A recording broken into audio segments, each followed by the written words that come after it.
प्रेम से बोलिए जीवित वाहन भगवान की जय, जीवित माता की जय। भक्तों, आज मैं आप सभी को जीवित पुत्रिका व्रत की एक नया कथा सुनाने जा रही हूँ। कथा को पूरा सुनिए और दूसरे भक्तों के पास शेयर कीजिए।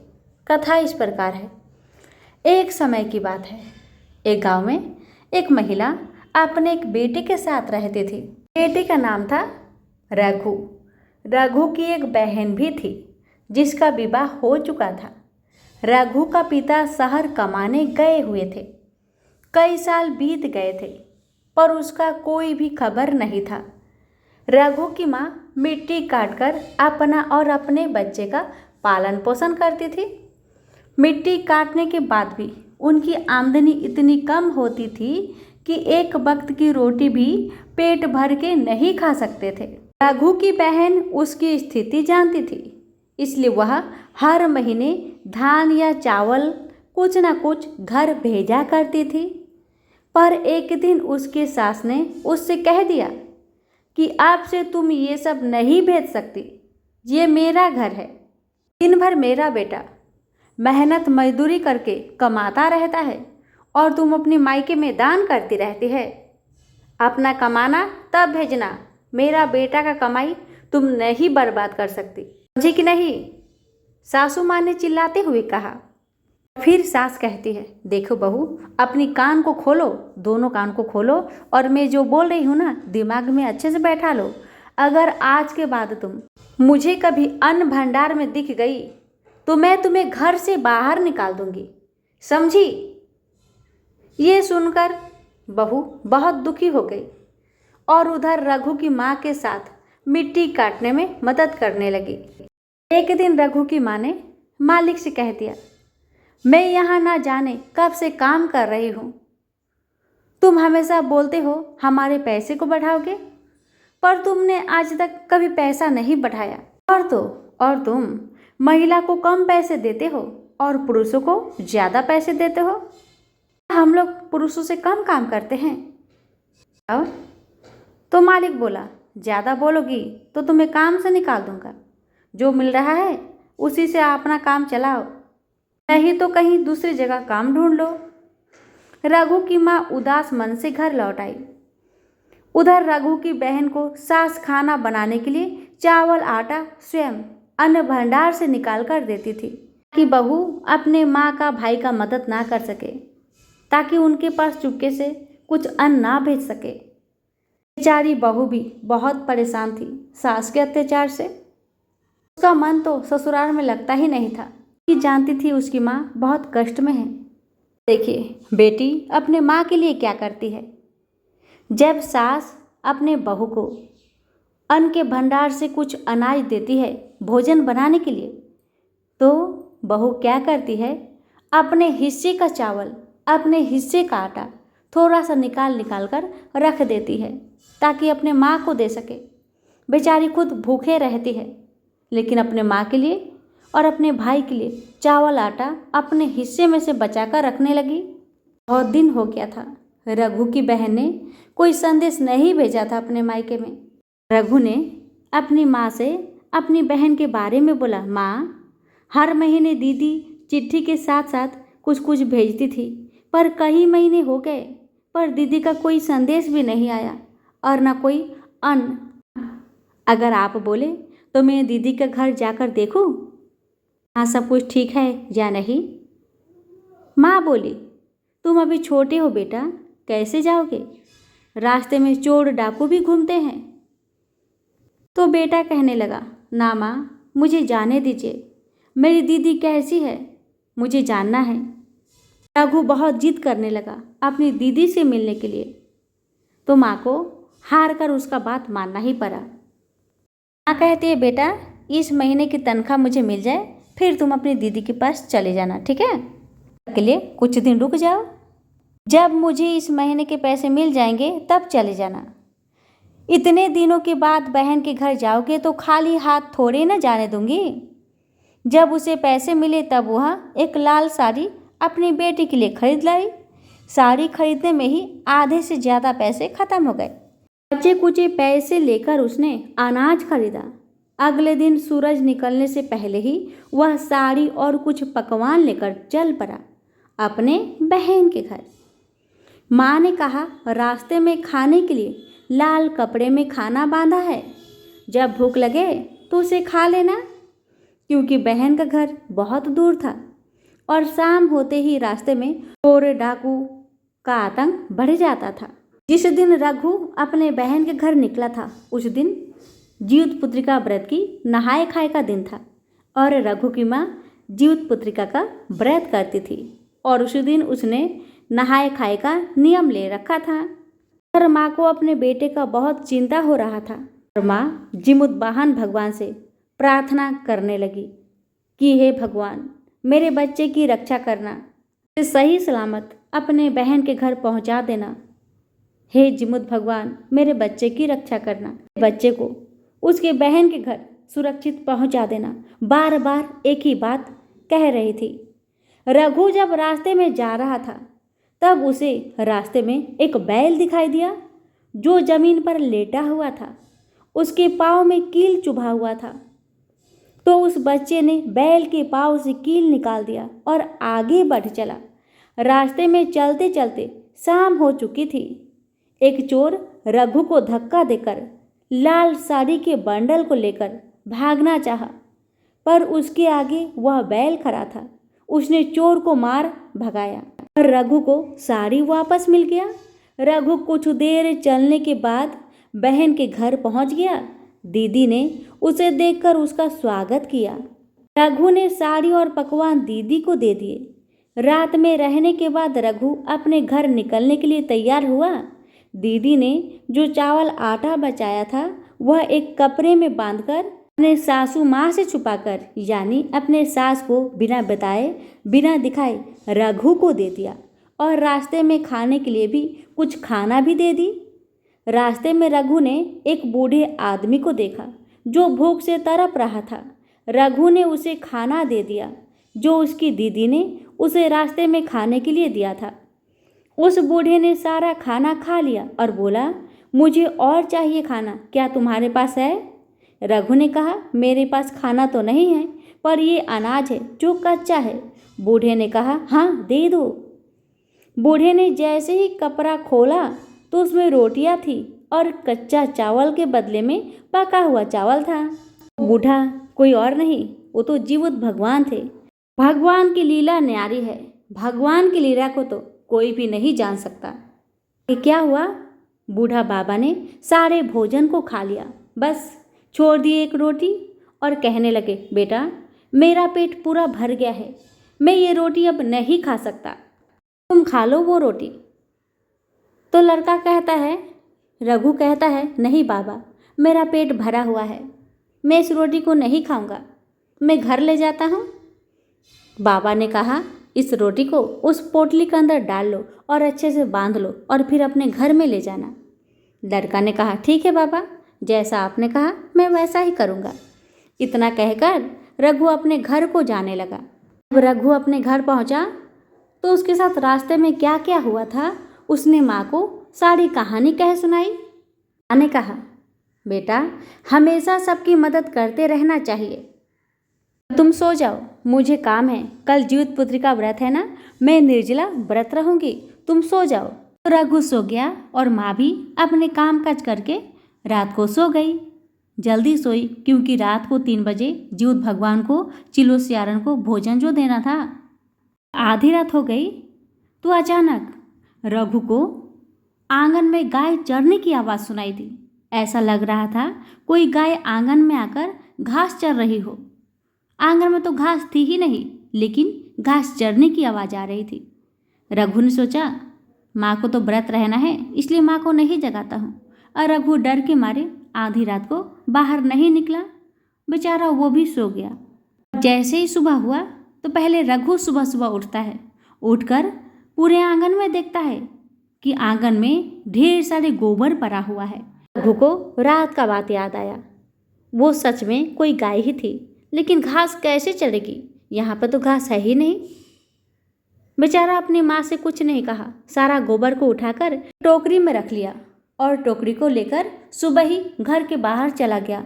और वहीं पर साड़ी गोबर से चिपरी बनाने लगा, क्योंकि वो तो जानता है ना उसकी माँ बहुत गरीब है और मिट्टी काटने का पैसा मालिक भी बहुत कम देते हैं, तो बेचारी कैसे भोजन पकाएगी, उसके लिए लकड़ियों की ज़रूरत पड़ता था।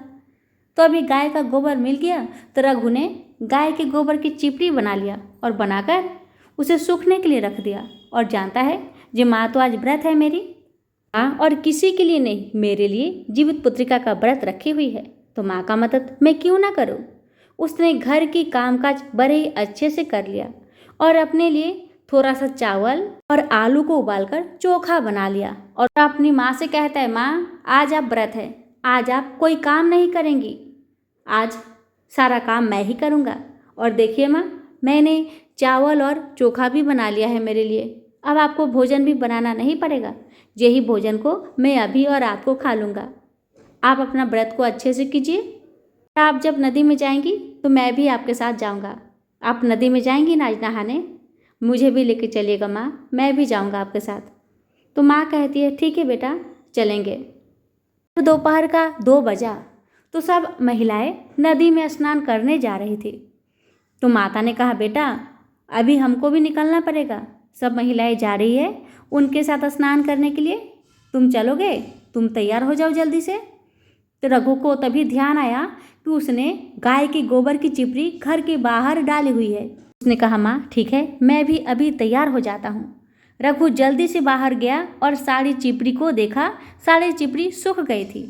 उसने बड़े से टोकरी में साड़ी चिपड़ी को लेकर घर के अंदर टोकरी में करके रख दिया और फटाक से अपनी माँ के पास चला आया और कहने लगा, माँ चलिए चलिए, मैं तैयार हो गया। माँ ने बेटा से कहा, बेटा तुम्हें इतना लेट लग गया तैयार होने में, जैसे दिख रहे थे वैसे ही तो हो, क्या कर रहे थे तुम।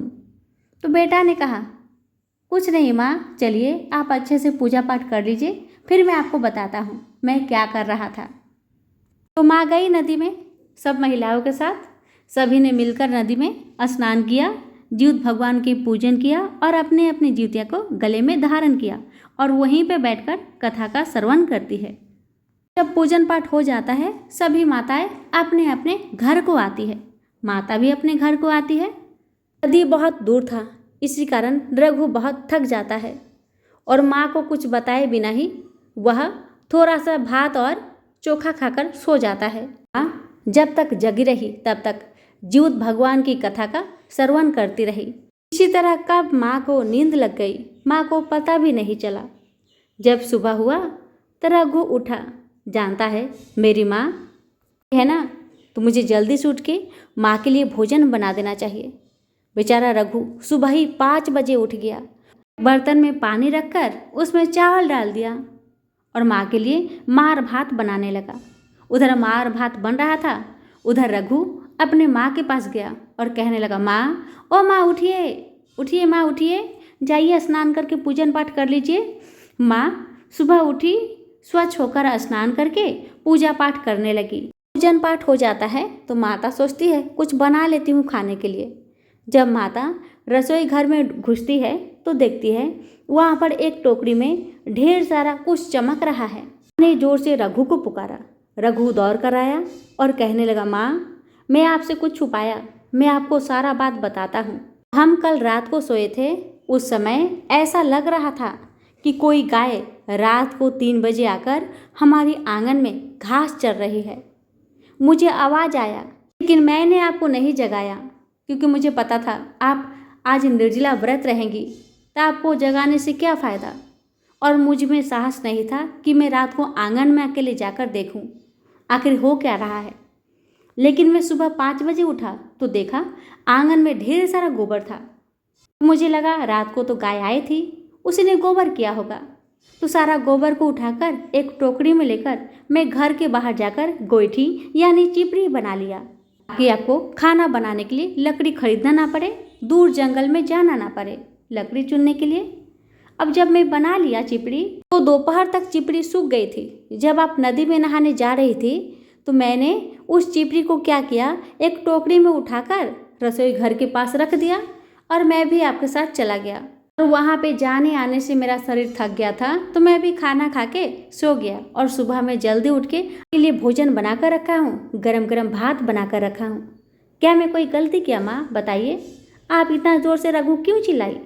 माँ कहने लगी, बेटा जीउत महाराज की, जीउत भगवान का कृपा हम पर हो गया। देखो तुमने जितना चिपड़ी बनाया हुआ था, सारा चिपड़ी सोने में बदल गया है। जीउत भगवान की कृपा से सारा चिपड़ी सोना बन गया है। जीउत महाराज हमारी गरीबी को दूर कर दिए। कहते हैं ना, भगवान की लीला कोई नहीं जानता। भगवान की लीला तो अपरंपार है। भगवान को जो भी सच्चा मन से याद करता है, भगवान उसके सभी तकलीफ को दूर करते हैं और उसके बच्चे की रक्षा करते हैं। कथा में जीउत भगवान 2 रूप धारण किए हैं, एक ठो भैंस के और दूसरा बूढ़े बाबा के रूप। भगवान अपने भक्तों के लिए क्या क्या नहीं करते, क्या का भेष नहीं बदलते। तो प्रेम से बोलिए, जीउत वाहन भगवान की जय। माता और रघु दोनों जन बहुत खुश हुए, जीउत भगवान को कोटि कोटि धन्यवाद करते हैं। अब माँ इधर खुशी मन से गरम गरम भात और मार खाकर पारण करती है। उसके साथ क्या हुआ अगल बगल के लोगों को बताती है, जीउत भगवान की महिमा को बताती है। माँ और बेटा मिलकर सोने की चिपरी को सोनार के पास बेचते हैं और बेच के जो पैसा मिलता है उससे अपने घर को बहुत सुंदर बनवा लेते हैं और साथ में अपने घर में अन्न धन के भंडार भर लेते हैं। हर माँ कहने लगती है अपने बेटे से, बेटा तुम्हारी बहन की भी अभी तक कोई संतान नहीं हुई, तुम अपनी बहन के पास जाओ, एक सोने की चिपरी उसकी सास को दे देना और अपनी बहन को वहाँ से लेकर आना। कहना दीदी को जाने दीजिए, घर में पूजा है, इसी बहाने से दीदी को बुला कर लाना, मुझे तुम्हारी दीदी से कुछ बातें करनी है। भाई माँ से पैसा लेकर गाड़ी से गया बहन के घर और जाकर सोने की चिपरी और कुछ मिठाई सासू माँ के हाथों में देता है और अपनी दीदी से वाहन भगवान की महिमा के बारे में बताता है और कहता है, दीदी चलिए, घर में माँ पूजा रखी है, आप चलिए। दीदी कहती है, हाँ भाई मैं अवश्य चलूँगी। अब रघु की दीदी अपने सासू माँ से आज्ञा लेकर वहाँ से रवाना हो गई और अपने मायके पहुँच आई। रघु की बहन ने देखा कि मायके बहुत सुंदर बन चुका है, बहुत सुंदर महल जैसा लग रहा था। घर के भीतर अनाज का भंडार भरे हुए थे। ये देखकर बहन की आंखें भर गई। सोचने लगी, एक वो दिन था जब मेरी माँ मेरा भाई बिन खाए रहते थे और मैं चुपके चुपके ससुराल से अनाज भेजा करती थी। मेरी सास मुझे कितना गाली करती थी।